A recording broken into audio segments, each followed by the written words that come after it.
नमस्ते गाइस, और आज की फाइट वीडियो को स्टार्ट करते हैं एक काफी बैड अपडेट से, जहां पर UFC 313 की को main event Justin गेची versus Dan Hooker की फाइट अब कैंसिल हो चुकी है। रिसेंटली अपडेट आता है कि डैन हुकर जस्टिन गेची के साथ फाइट से बाहर हो चुका है क्योंकि ट्रेनिंग करते टाइम उसे हैंड इंजरी हो गई है और अब वो फाइट नहीं कर सकता। तो ये काफी बैड अपडेट है क्योंकि जस्टिन गेची और डैन हुकर की फाइट एक potential fight of the year भी बन सकती थी, बट अब ये फाइट कैंसिल हो चुकी है, जहां पर लेस देन 2 वीक्स बचे हैं UFC 313 को और अब जस्टिन गेची के पास कोई भी ओपोनेंट नहीं है। अब फाइट तो कैंसिल हो चुकी है, बट अब मेन क्वेश्चन ये बनता है कि क्या जस्टिन गेची को कोई रिप्लेसमेंट फाइट मिलने वाली है, जिधर दो ऐसे फाइटर्स हैं जिन्होंने अपने नाम को पुट फॉरवर्ड किया है, जिसमें एक फाइटर रफाइल फिजीव है जो बहुत टाइम से अपना कमबैक करने का देख रहा है, और अब रफाइल फिजीव ने जस्टिन गेची को ट्वीट भी कर दिया है कि रन इट बैक। अब सेकंड फाइटर जो रेडी है शॉर्ट नोटिस में फाइट को लेने के लिए वो है नाटो मोइकानो है, जहां पर मोइकानो का ये कहना था कि जस्टिन गेची की फाइट के लिए उसके लिए 2 वीक्स इनफ है, उसने 2-3 बार स्पारिंग कर रखी है, तो अगर UFC ने उसे कॉल की तो वो रेडी है इस फाइट को लेने के लिए। अब रफाइल फिजीव और नाटो मोइकानो इन दोनों ने तो अपने नाम को दिया है, बट मैं एक और नाम को देख रहा हूं जहां पर पॉसिबिलिटी है कि अरमान सरूकियन भी इस फाइट को ले सकता है, क्योंकि अरमान सरूकियन ने ऑलरेडी ट्रेनिंग कैंप किया हुआ था, उसे बस हल्की सी माइनर इंजरी हुई थी और अब वो कंप्लीटली हेल्दी है। ये फाइट 155 की जगह मे बी कैच वेट 160 या फिर 165 पाउंड्स में कर दी जाए, क्योंकि जस्टिन गेची वर्सेस अरमान सरूकियन भी एक काफी गुड आइडिया हो सकता है, but obviously it all depends कि क्या अरमान सरूकियन ये फाइट को लेने वाला है। और अब moving on to the next update, तो अब बात करते हैं इलिया टुपोरिया के बारे में, जहां पर इलिया का जो रीसेंट अपडेट है वो बहुत ज्यादा वायरल हो रहा है, जिधर ये स्टेट किया गया है कि इलिया टुपोरिया ने अरमान सरूकियन के साथ फाइट करने को रिजेक्ट कर दिया है और वो बस चाहता है कि वो लाइट वेट चैंपियन इस्लाम महाचेव के साथ ही फाइट करे। ये चीज तो मैं बहुत पहले से बोलता आ रहा हूं कि इलिया टुपोरिया और अरमान सरूकियन की फाइट होना बहुत ही ज्यादा मुश्किल है, जिधर ऑब्वियसली इलिया चाहता है कि वो डायरेक्टली इस्लाम के साथ फाइट करे, बट अगर उसे इस्लाम के साथ फाइट नहीं भी मिलती है तो वो फिर जाएगा चार्ल्स ओलिवेरा या फिर डस्टिन पोरियर की फाइट के लिए, ना कि अरमान सरूकियन के साथ, क्योंकि इसके कपल ऑफ रीजंस हैं, जहां पर पहला तो ये है कि इलिया वर्सेस अरमान सरूकियन की फाइट कोई ज्यादा बड़ी वाली फाइट नहीं बन रही है, वेरस इसी के साथ इन दोनों फाइटर्स ने पहले भी ट्रेन कर रखा है, तो ऑटोमेटिकली दोनों फाइटर्स नहीं चाहते होंगे कि वो एकदम से एक दूसरे के साथ फाइट करें।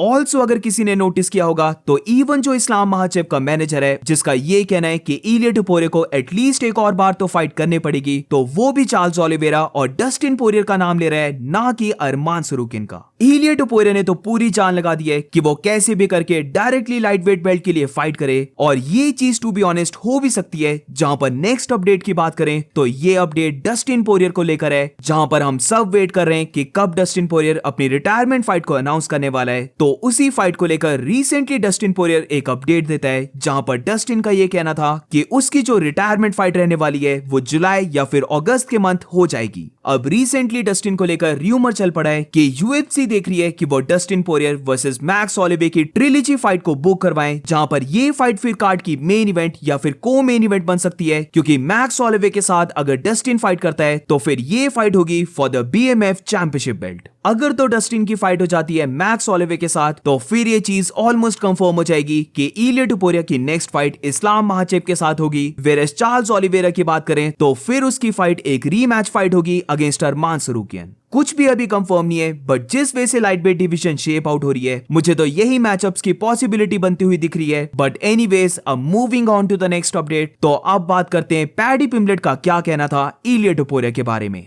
पैडी पिम्बलेट बिलीव करता है कि इलिया टुपोरिया का ये जो लाइट वेट मूव है ये उसका डाउनफॉल रहने वाला है, जहां पर इलिया टुपोरिया लाइट वेट डिवीजन में सक्सेसफुल नहीं हो पाएगा। तो पैडी का ये कहना था कि 100% Ilia Topuria directly title shot deserve नहीं करता है, और उसे नहीं लगता कि UFC भी उसे टाइटल शॉट देने वाली है, जहां पर इलिया टुपोरिया को या तो फिर चार्ल्स ओलिवेरा या फिर अरमान सरूकियन के साथ एक फाइट करनी होगी। अब क्या पैडी चाहता है कि वो इलिया के साथ फाइट करे, तो पैडी पिम्बलेट का ये कहना था कि वो डेफिनेटली इस फाइट को चाहता है, जिधर इलिया टुपोरिया एक मिडजेट है, यानी कि वो एक शॉर्ट फाइटर है, वो फेदरवेट डिवीजन में ही बिलोंग करता है, वो लाइट वेट डिवीजन में बिलोंग नहीं करता, और अब इलिया ने इस डिवीजन को चूज कर लिया है, तो ये उसके करियर का डाउनफॉल रहेगा। वो बस चाहता है इलिया टोपुरिया से फाइट करना, और जो भी ये सोचते हैं कि इलिया टोपुरिया उसे बीट कर देगा, तो वो इलिया को बीट करके काफी लोगों को रॉन्ग प्रूफ भी करना चाहता है। पैडी पिम्बलेट को लगता है कि इलिया टोपुरिया खुद को कुछ ज्यादा ही मानता है, जहां पर वो कॉनर मैग्रेगर की कार्बन कॉपी करने की ट्राई करता है। उसके चेस्ट के टैटूज को देख लो, उसके बैक के टैटूज को देख लो, वो कॉनर की तरह बनना चाहता है, बट वी ऑल नो कि कॉनर की तरह कोई भी नहीं बन सकता, तो उसे चाहिए कि वो कॉनर को कॉपी ना करे। अब इलिया के लाइट वेट मूव को लेकर पैडी पिम्बलेट ये भी कहता है कि इलिया ये बार बार बोले जा रहा है कि उसने सब कुछ कर लिया फेदरवेट डिवीजन में, बट उसने बस अभी तक एक ही बार टाइटल शॉट को डिफेंड किया है। उसे चाहिए था कि वो फिर से अलेक्जेंडर वोल्कानोव्स्की के साथ रीमैच करे, और इसी के साथ मोव्जा रिवलॉइव, डिएगो लोपेस, ये दोनों फाइटर्स भी पड़े जिसके साथ इलिया टोपुरिया को फाइट करनी चाहिए थी, बट उसने ये फाइट्स नहीं की।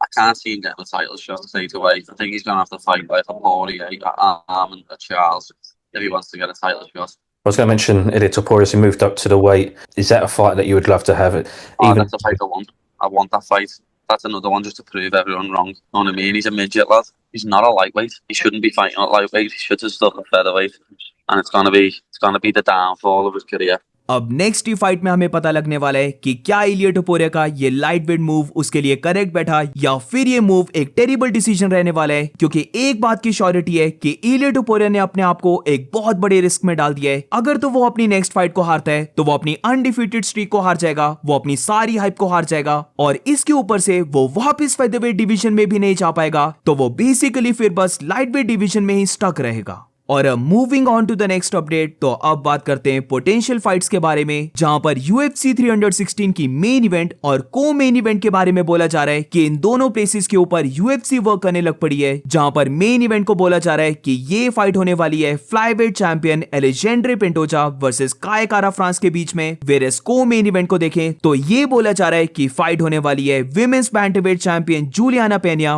वर्सेस केला हैरिसन के बीच में। अब अगर तो ये फाइट्स कंफर्म हो जाती हैं, जो मुझे लग रहा है कि फ्यू ही डेज में होने वाली हैं, तो फिर UFC 315 जहां पर बिलाल मोहम्मद और JDM की फाइट है, और फिर उसका नेक्स्ट कार्ड यानी कि UFC 316, ये दोनों कार्ड्स इतने ज्यादा ग्रेट नहीं लग रहे हैं, बट मैं यहां पर होप कर रहा हूं कि जो इनका अंडर कार्ड रहेगा वो बहुत ज्यादा बेटर हो, ताकि ओवरऑल ये दोनों कार्ड्स अच्छे कार्ड बन जाए। एंड दैट्स इट गाइस, ये थी पूरी वीडियो। अगर तुम्हें अच्छी लगी हो तो please make sure to like subscribe. मिलते हैं नेक्स्ट वीडियो में।